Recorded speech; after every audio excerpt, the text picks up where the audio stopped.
It starts gently, almost like a soft breeze brushing past a memory. You reach for your coat and find your hand grazing the wall. You step onto uneven pavement and notice your feet hesitating. You descend a single step, and suddenly your eyes stay fixed on the ground a moment longer than before. You haven't fallen, you're not sick, and yet something feels different. My balance. It's not quite what it used to be. If you've ever thought that, you're not alone. Millions of people over 60 have felt the same quiet shift. Not dramatic, not urgent, but persistent. The kind of shift that makes you pause before turning around too quickly.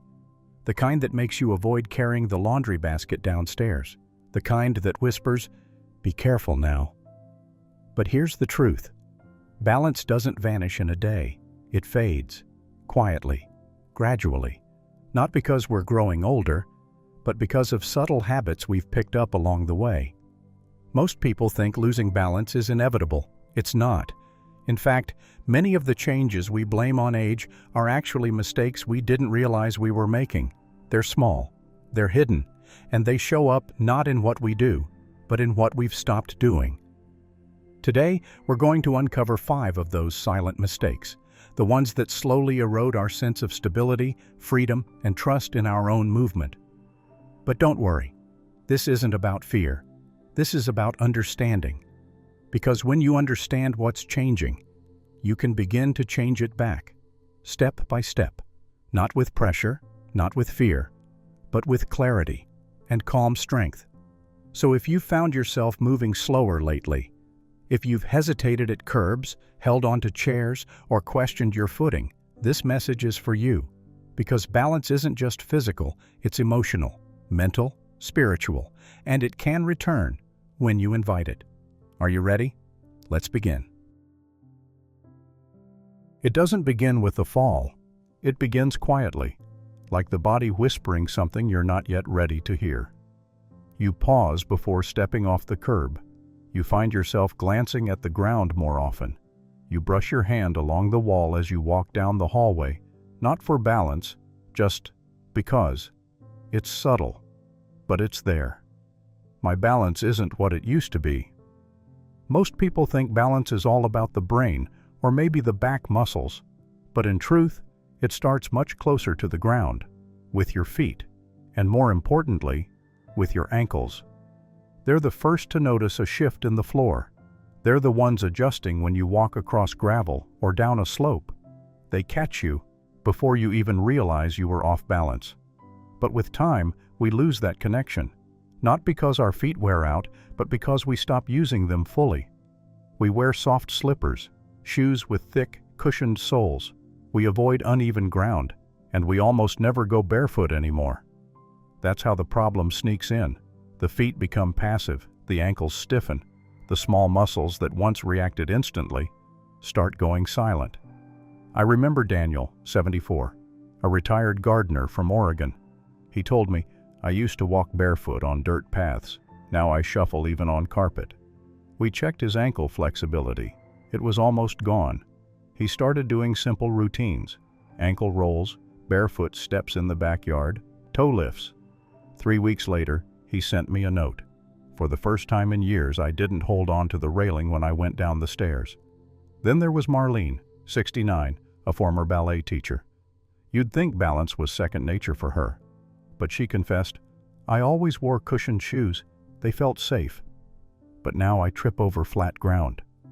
When she tried standing on one leg with her eyes closed, she couldn't last 2 seconds. Not because she was weak, but because her feet had stopped listening. Would you like to try something right now? Stand barefoot, feet hip-width apart. Now rise onto your toes. Feel wobbly? Try standing on one leg. Notice the micro movements? That's your body trying to remember. If it feels unstable, that's not failure. That's your foundation asking to be rebuilt. And you can rebuild it. You don't need a gym or trainer. Just moments of conscious movement. Take barefoot walks on safe surfaces. Do ankle circles before bed or in the morning.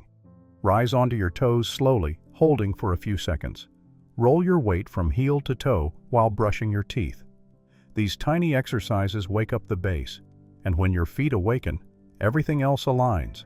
Your posture lifts, your stride steadies, and your sense of trust in your body quietly returns. Because strong balance doesn't start in the mind. It begins with the ground beneath your feet. There's a quiet mistake many people make, not out of laziness, but simply because no one ever told them otherwise.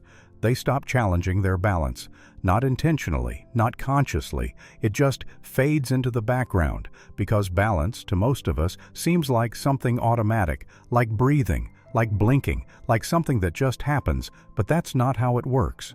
Balance is not a given. It's a skill, a system, a delicate cooperation between your muscles, your eyes, your ears, and your brain. And like any skill, if you stop using it, it begins to fade. Over time, we start choosing the safer route. We walk slower. We avoid uneven paths. We stop stretching too far or turning too quickly. It feels cautious. It feels wise. But there's a hidden cost.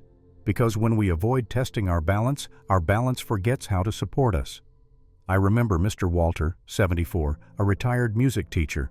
He said, "I try not to turn too quickly these days, just to be safe."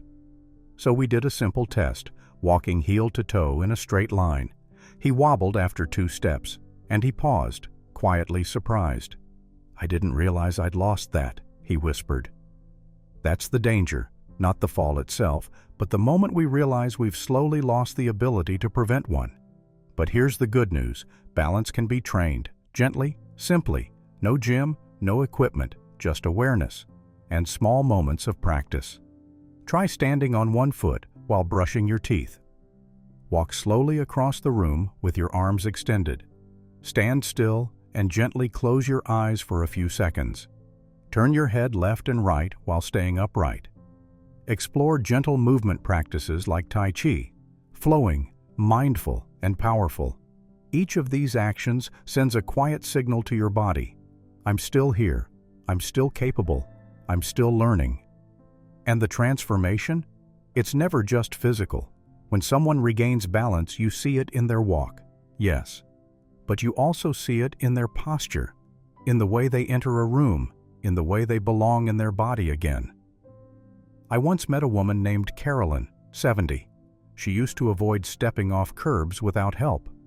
1 month into gentle balance practice, she said, I didn't just feel steadier. I felt more me. That's the gift of balance. It's not about being perfect. It's about living without fear in your own movement. It's about stretching just a little further, not only with your arms, but with your confidence. So if your days have become quieter, more cautious, if nothing in your routine challenges your body anymore, that's not safety. That's stagnation. Balance fades when you stop asking it to stay. But the moment you take even one mindful step, it begins to return.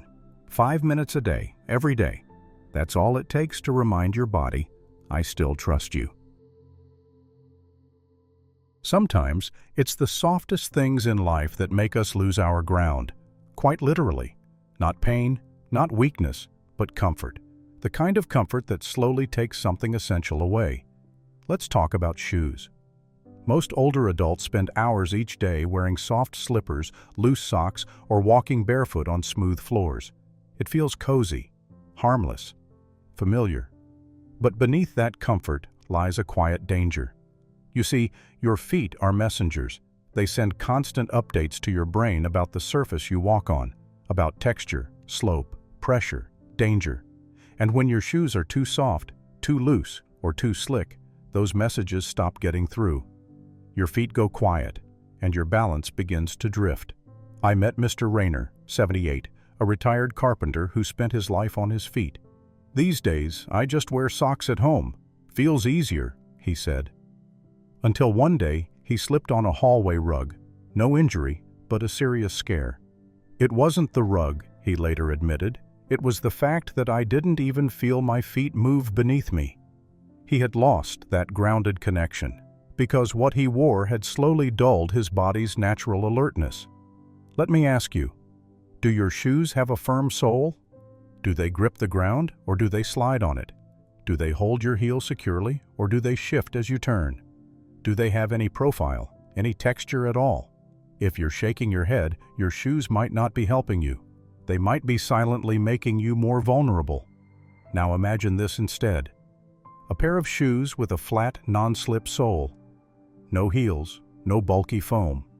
A secure fit, through laces or straps. And if you wear socks, make them rubber-gripped, not slippery silk.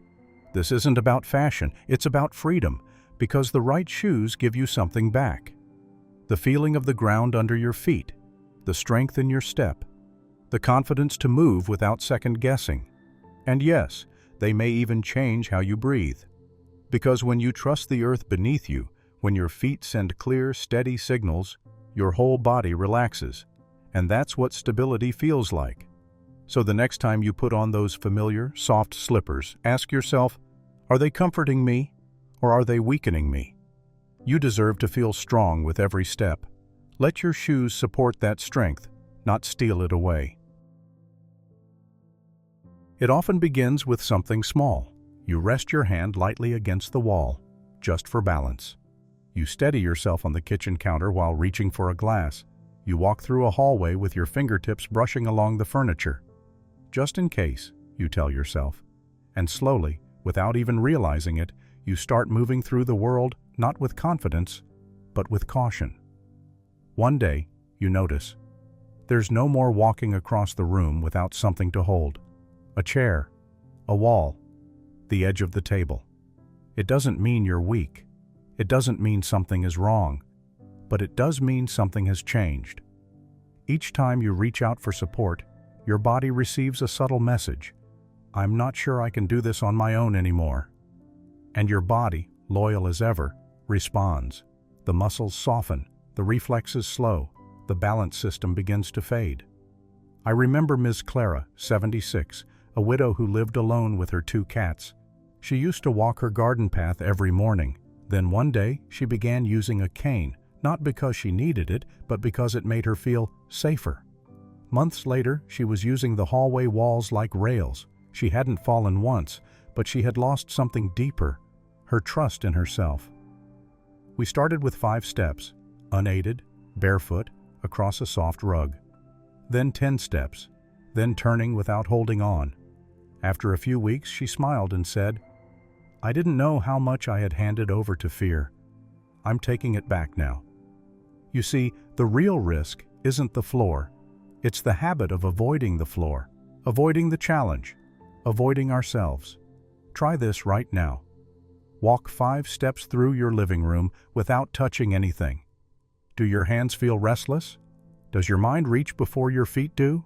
That's not a weakness. It's a learned reflex. And like any habit, it can be unlearned. Begin small. Walk from one chair to another without support. Stand with your eyes closed for a few seconds. Pause in the hallway. And simply trust your body to stand. Each act whispers a new message to your brain. I'm here. I can still do this. You don't need to banish every cane or wall, but don't make them part of every step. Let them exist, but not define you.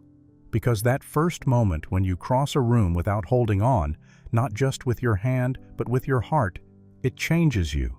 Not just in balance, but in belief.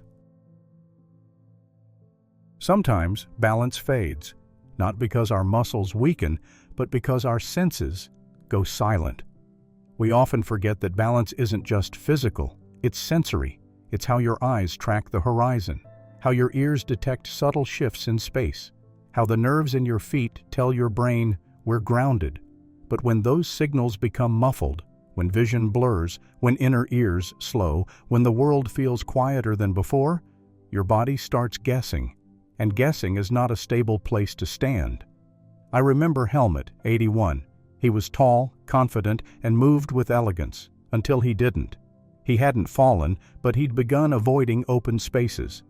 They make me feel floaty, he said. We tested his hearing and his depth perception. Both had changed subtly, not enough to alarm him, but enough to shake his orientation.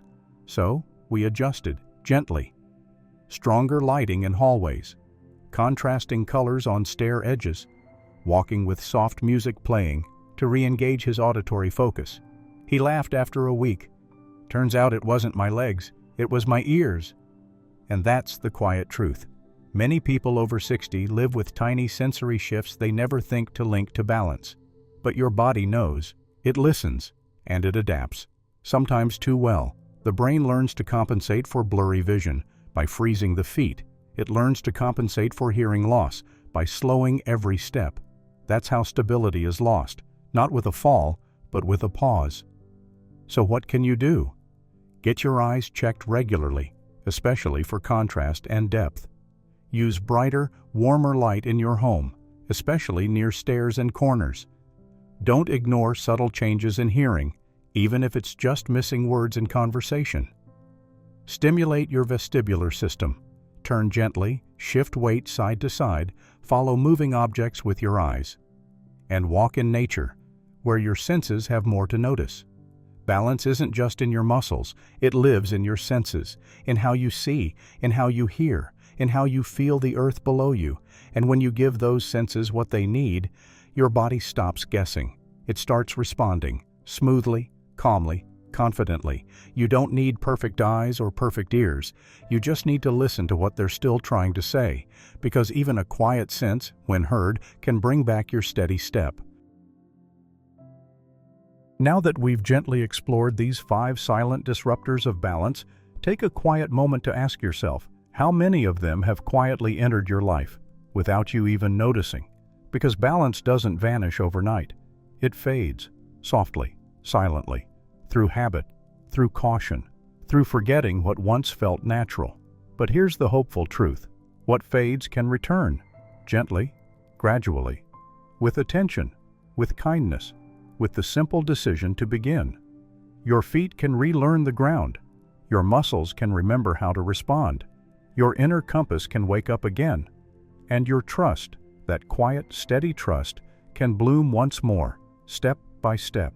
You don't have to push. You don't have to fight. You just need to start. Gently, today, with 5 minutes, with one small yes. Yes, I want to feel steady again. I want to trust my steps. This isn't about age. It's about reconnection to your senses, your rhythm, your inner presence. So if something in this video resonated, not as a warning but as an invitation, let it be your beginning. Because aging isn't about fading. It's about becoming more fully yourself, with grace, with strength, with peace. You're not done growing. You're just returning home to yourself. Thank you for being here. Take care of your steps, and they'll take care of you. If this video brought you clarity, comfort, or encouragement, we warmly invite you to subscribe to Graceful Years. Each video is crafted with care, to walk beside you, to uplift you gently, and to remind you this chapter of life can be rich, soulful, and deeply fulfilling. If something spoke to your heart today, or you feel moved to share your own story, leave us a comment. We read every one, and if you feel this message might help someone else, a like or share helps it find its way. Thank you for being with us on this quiet, graceful journey.